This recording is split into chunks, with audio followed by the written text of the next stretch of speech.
parabéns pelo seu pronunciamento sempre lúcido, corajoso, ousado, na defesa do que é certo. Do que é certo. Tem uma frase que muito me inspira, que diz o seguinte, é do domínio público, né? O errado é errado, mesmo que todo mundo esteja fazendo. O certo é certo, mesmo que ninguém esteja fazendo. E o senhor tem sido aqui nessa tribuna do Senado, eu sou testemunha, desde o início desse mandato, mas eu já lhe acompanhava de outros, pela sua defesa intransigente da Operação Lava Jato, que é, sem dúvida, um patrimônio do povo brasileiro, um grande patrimônio do povo brasileiro. E a minha indignação é mesmo de Vossa Excelência, com a notícia de ontem da decisão monocrática do presidente do Supremo Tribunal Federal, que suspendeu as investigações aí do caso do filho do presidente da República, porque entendeu que não poderiam ter sido usadas essas informações do COAF. E me preocupa muito, não apenas pelo caso do filho do presidente, mas o que essa decisão pode acarretar para trás, para conquistas da Operação Lava Jato, no combate à corrupção, e não apenas no combate à corrupção. Não apenas. O crime organizado trabalha em várias esferas. Bandidagem, terrorismo, sonegação fiscal, evasão de divisas. Tudo isso, como também daqui para frente, como é que fica? Coincidentemente, eu fui hoje com o senador Stevenson, que está aqui ao meu lado, visitar o COAF. Fomos recebidos pelo presidente, pela diretoria. Pudemos conhecer melhor a instituição, desde o seu DNA da fundação, senador Álvaro Dias, uma história muito bonita, um corpo técnico comprometido, que tem feito com a equipe enxuta um grande trabalho, de um relatório de milhares de casos analisados por ano. É importante a gente ressaltar que em 1988, na Convenção de Viena, todos os países começaram a fazer essa cooperação com várias agências. O COAF não é agência ainda, mas acredito que precisa se transformar, até para ter mais independência. Mas em 88 foi feito. O Brasil participou, foi signatário do acordo. Vários países trabalhando no combate à corrupção através de controle de operações financeiras inteligentes. O Brasil só foi fazer 10 anos depois. Em 1998, o Brasil cria, através de uma lei, o COAF. E anos depois, 2002, 2003, uma regulamentação que aí... E olha que coisa interessante, o COAF foi que deu origem às informações que chegam, porque o COAF ele não tem poder de investigação. Está sendo passado uma informação equivocada, proposital ou não. O COAF, ele não tem esse poder de investigação. Ele é um controle, ele é administrativo. Ele recebe as informações dos bancos, recebe as informações dos órgãos do Brasil, cruza e encaminha à justiça. Gente, isso é legal. Eu estou sem entender essa decisão ontem do Supremo Tribunal Federal, que paralisa a investigação do filho do presidente, mas compromete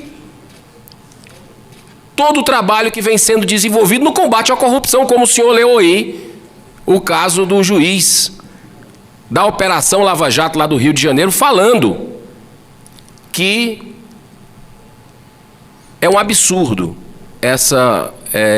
o que é que pode acarretar para o Brasil no combate aos crimes, porque, repito, não é apenas corrupção. COAF faz um trabalho de vários outros tipos de crime. Então, eu me solidarizo nesse momento com o povo brasileiro.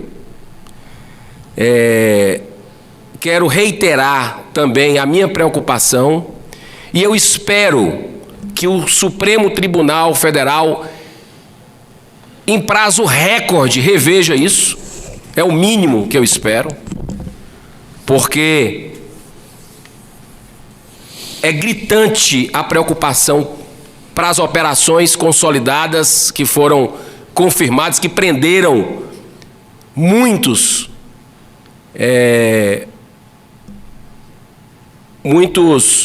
criminosos, poderosos, do colarinho branco, inclusive. E essa decisão pode ter um efeito cascata perigosíssimo. E daqui para frente também. Porque está paralisando várias operações. O efeito dessa decisão, eu repito, infeliz do Supremo Tribunal Federal, infeliz. Mais uma decisão infeliz, é por isso que eu assinei aqui, logo nos primeiros dias de mandato, a CPI dos tribunais superiores, batizada pelo povo brasileiro, CPI da Lava Toga. É por essas e outras situações que a gente não entende, a gente dá passos para frente nessa chaga que é a corrupção no Brasil, a gente avança. Internacionalmente, senador Álvaro Dias, o Brasil pode sofrer sanção por essa decisão ontem do Supremo Tribunal Federal. Existe acordo internacional de cooperação. O Brasil pode cair no conceito, pode perder investimentos, questões políticas, diplomáticas, por causa da decisão de ontem. Porque o COAF, ele faz parte dessa engrenagem que coloca o Brasil numa situação de igual para igual com outros países no combate à corrupção.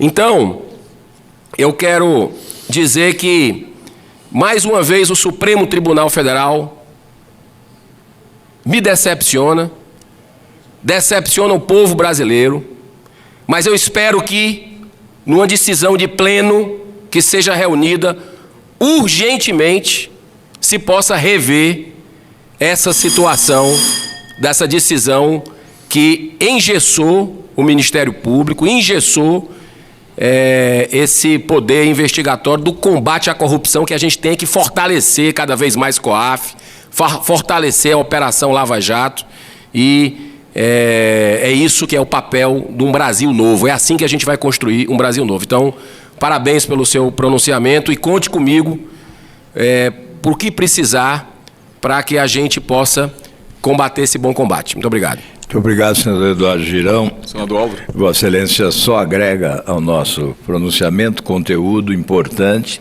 para a análise do fato que nós estamos vivendo. Antes de conceder a parte ao senador Stevenson, eu gostaria de dizer que é muito grave o que está acontecendo e nós estamos diante de uma ameaça à Operação Lava Jato, sim. Eu relembro que nós tivemos 3 operações, a Factor, a Satyagraha e a Castelo de Areia, que foram operações anuladas com argumentos frágeis, inconsistentes, inaceitáveis. Argumentos, por exemplo, como o de que a ABIN não poderia contribuir no grampeamento de telefones dos investigados. Outro argumento em outra operação, que denúncias anônimas não poderiam ser consideradas, em que pese o fato de serem denúncias anônimas consistentes, com fatos reais que foram investigados e confirmados. Portanto, 3 operações, exatamente na esteira de argumentos como este, utilizados ontem pelo presidente do Supremo Tribunal Federal. Estamos diante desta ameaça. Não se trata de uma conspiração contra a Operação Lava Jato? Eu tenho receio de que se trate, sim, de uma conspiração contra a Operação Lava Jato. Por essa razão, Vossa Excelência tem razão ao reivindicar do Supremo uma revisão desta decisão monocrática, que seja pelo Pleno do Superior Tribunal Federal, mas que se faça com urgência, porque não temos tempo a perder no que diz respeito ao combate à corrupção. Há investigações que dependem, sim, das informações do COAF. Dependem, e elas são fundamentais, são essenciais. Eu concedo a parte ao senador Stevenson Valentim com prazer. Muito grato, líder, excelentíssimo senhor senador Álvaro, que tanto defende a Operação Lava Jato, o combate à corrupção, e que compactuo, que também concordo com as palavras do senhor, quando o senhor coloca a preocupação, o medo, o temor. Eu acho que esse temor não deve ser só dos senadores, não. Deve ser de toda uma população que busca sempre clareza e transparência. Lendo pelos noticiários, não posso falar sobre o processo, não tive acesso, não tenho acesso ao processo que está sendo discutido, do nobre senador aqui dessa casa, o Flávio Bolsonaro, mas falando sobre o que recai a COAF, sobre a investigação, entre aspas, que a COAF não faz isso, como o senador Girão falou, tive esse contato adiado com o presidente da COAF, que eu deveria ter tido bem antes, quando cheguei aqui, por defendê-la, como defendi que ela ficasse com o Ministério da Justiça, como todos nós aqui, 20 senadores defenderam que ela permanecesse. Hoje eu defendo que ela seja independente. Hoje eu já revejo a minha ideia de ela estar em um lugar ou não. Que ela fique como uma agência, que fique livre para atuar. Então, essa é a conversa que eu tive hoje. Mas em relação a entrar ao sigilo bancário do contribuinte ou de uma pessoa que está sendo investigada, em fevereiro de 2016, senador Girão, o plenário do Supremo declarou a constitucionalidade do artigo 6º da LC 105/2001, que permite aos órgãos da administração tributária acessar dados bancários de contribuintes sem autorização judicial. 9 dos 11 ministros concluíram que a norma não configura quebra de sigilo bancário, mas sim uma transferência de informações. Isso eu estou falando do STF. 9 dos 11 avaliaram dessa forma, sobre o tema ou não de quebra de sigilo bancário. Numa decisão mais recente, no fim do ano de 2017, a primeira turma do Supremo, por maioria, negou um agravo que buscava anular a investigação do MP, baseada em informações bancárias, obtida diretamente do COAF. Então, a gente está falando isso, o relator, nesse caso, foi o ministro Alexandre Moraes, disse que a solicitação de dados para apuração é compatível com as atribuições constitucionais do Ministério Público. Como a lei de lavagem de dinheiro determina que a COAF deve avisar o Ministério Público da existência de crimes, seria contraditório, palavra dele, entre aspas, impedir entidades de requerer informações ao Conselho, avaliou o ministro Alexandre Moraes. Informação tirada do jornal Globo. Senador, é preocupante. É preocupante quando uma turma já tem uma decisão, onde já foi julgado certo assunto, onde já estava estabelecido um critério, a jurisprudência, e de uma forma unilateral, de forma única, apenas um ministro de plantão, no caso, no recesso do judiciário, toma uma decisão como essa. É perigoso. É perigoso porque, no meu ponto de vista, são os efeitos que isso pode causar, os efeitos que isso pode levar. Como o senhor mesmo citou, o promotor da Lava Jato no Rio de Janeiro já comenta esses efeitos. Não é só sobre a lavagem de dinheiro, é o crime organizado, é o PCC, é o tráfico de drogas, é um tráfico, é um montante É impressionante a quantidade de transações financeiras que a COAF recebe todos os dias. São 15 mil. E com efetivo reduzido, com uma boa vontade, inteligência e um equipamento ainda não tão evoluído, mas que supra a necessidade, eles estão conseguindo fazer isso. Eu vejo hoje a COAF, porque ela está sendo atacada de uma forma ou de outra, e quando o senhor fala de Operação Lava Jato, se deve a ela a origem de tudo. Se deve a ela em 2011, quando ela identificou a primeira movimentação daqueles doleiros, lá naquele quiosque no posto de gasolina, aqui no setor de Hotéis Norte, onde começou aquela movimentação. Tudo surgiu dali. Hoje, a famosa famigerada Operação Lava Jato se deve a esse mecanismo criado em 1998, por acordo internacional, que nós saímos 10 anos atrasado diante de outros países. Países mais evoluídos já estão 10 anos na nossa frente, mas nem por isso tira o nosso brilho de estar entre os 5 melhores países em combate à corrupção. Eu vejo como um temor, senador Girão, senador Regufe aqui presente, todo esse tema, senador Álvaro, porque eu creio que quando nós assumimos uma posição pública, quando decidimos nos candidatar, eu, quando me candidatei, eu prestei contas, abri o meu patrimônio, imposto de renda, tive a vida revirada, esmiuçada pelos tribunais eleitorais, desde o patrimônio que tem, e pretendo fazer isso todos os anos, mostrando o crescimento patrimonial de quem é um legislador, de quem é esse senador, que ganha esse dinheiro mensalmente, até chegar ao final do ano e ter essa transparência. Se eu já mostrei uma vez em campanha, por que eu não mostro agora? Qual é o problema?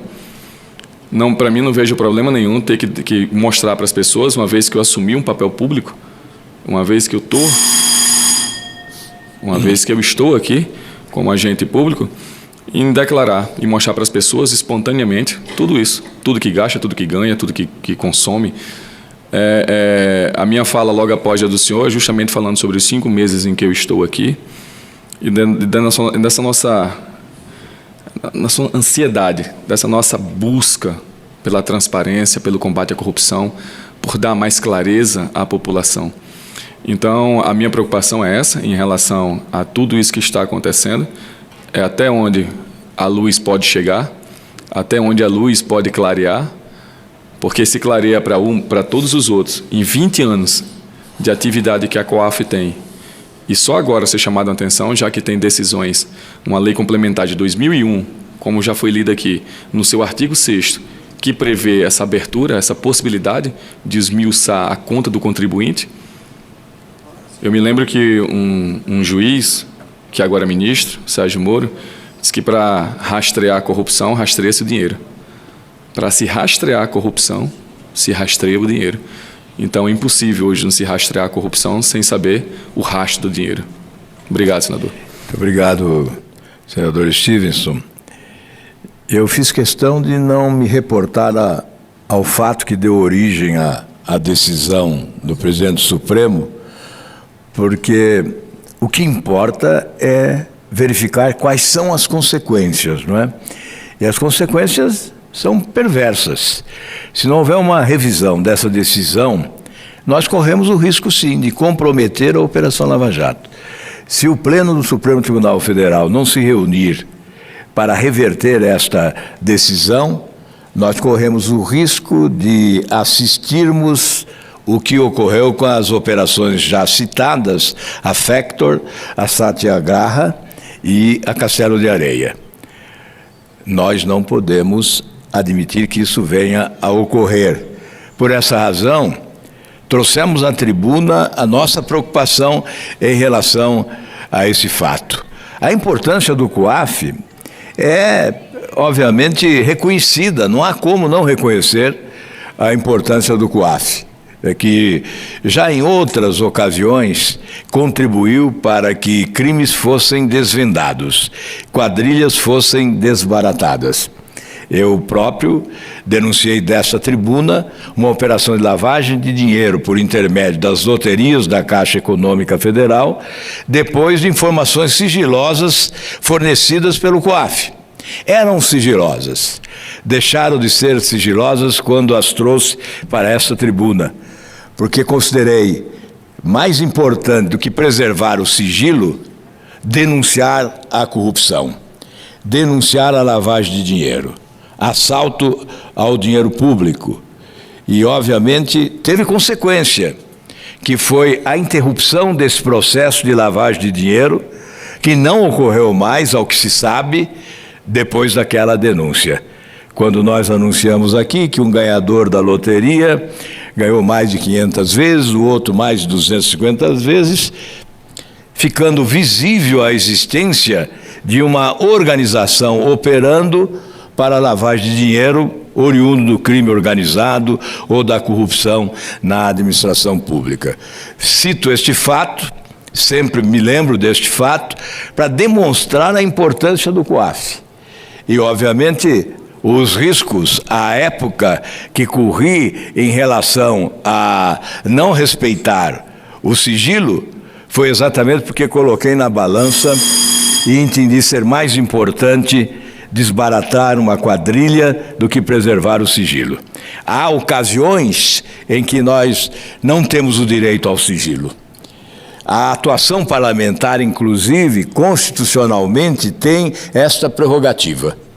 Nós temos o direito, em determinadas situações, de não respeitar o sigilo quando se trata de crime que devemos combater. É por essa razão que eu fico inconformado quando eu vejo este jornalista Glenn afirmar que não levará às autoridades o material que é produto de um crime. Deveria levar. Não trabalhamos contra a liberdade de imprensa. Não retiramos o direito que ele tem de divulgar. Divulgue, mas atue como cidadão e leve à autoridade o material do crime, porque trata-se de crime e ele sabe que é um crime, que uma organização criminosa operou e que ela tem que ser desbaratada também. Deveria levar. Se não confia no Ministério da Justiça, leve ao Supremo Tribunal Federal.